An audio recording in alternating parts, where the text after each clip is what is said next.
Welcome back everyone. I did a little bit of a battery test between the iPhone SE 2 and the iPhone XS, which I have right here, and I found something kind of interesting. So as you guys know, these battery sizes are a little bit different on both. The iPhone SE 2 has about around a 1800 mAh battery. The iPhone XS has about 2600 mAh battery, so kind of keep that in mind.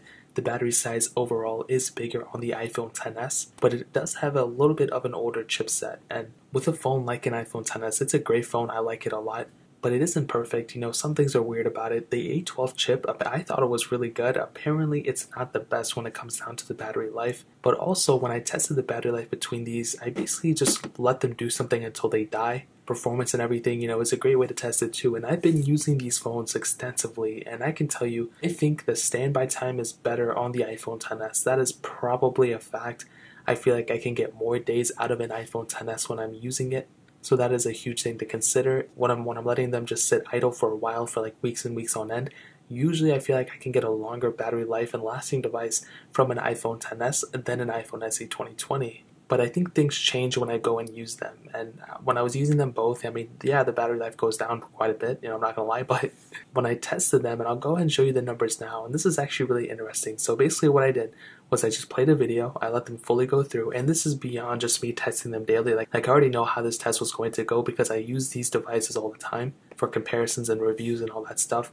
And I'll basically let the video, I turn the brightness all the way up, I charge them up to 100%. And I let that video die down all the way fully down, and basically at the end of the day, my iPhone SE 2 was able to last about 5 hours and 15 minutes on that battery life, which I don't think is bad. I think that's pretty decent. If you're watching that's like 2 full movies, which is really, really impressive. And then I did that same exact test on my iPhone XS, and here I got a number that's 5 hours and 17 minutes, and it's really, really impressive. Now, I was on dark mode here, but I put the video on full screen. It was just basically a countdown number, and it was all basically the same thing on both. So even though I had dark mode on here, I wasn't displaying dark pixels, so keep that in mind.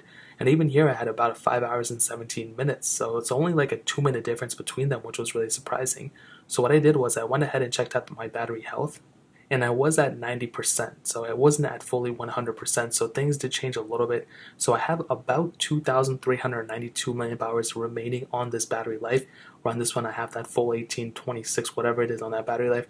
I have that full-size battery on my iPhone SE 2, but on my iPhone XS I don't have that full-size battery because this phone is older, I've used it, it's degraded, it's totally okay. So even then, the battery life would only be a little bit better on the iPhone XS versus something like on an iPhone SE 2.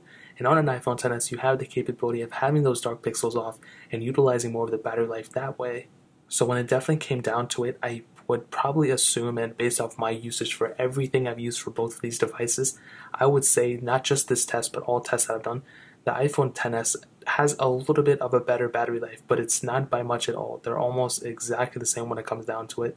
They're almost hand in hand. I would not necessarily go from an iPhone SE 2020 to an iPhone XS just for the battery life, or vice versa. The iPhone SE 2 only has slightly worse battery life than the iPhone XS. It's just slightly worse. It's not really that much of a difference. So that's kind of a slight test I've done, and kind of my experience with the iPhone XS and iPhone SE 2 battery life over as a whole. If you guys have any questions or into any other problems, or you want me to do other tests between these phones or any phones at all, let me know in the comment section below. Hit the like button, that would mean so much, but definitely hit that subscribe button. Every single subscriber that we get really does count, so it means so much if you guys could hit that. Also check out the other links down in the description as well. My Twitter, my Instagram, my second channel, all those things are linked down below. I'd really appreciate if you guys could check it out. More important than everything else, I love every single one of you guys. Hopefully I'll catch you guys in the next video. Peace out till then.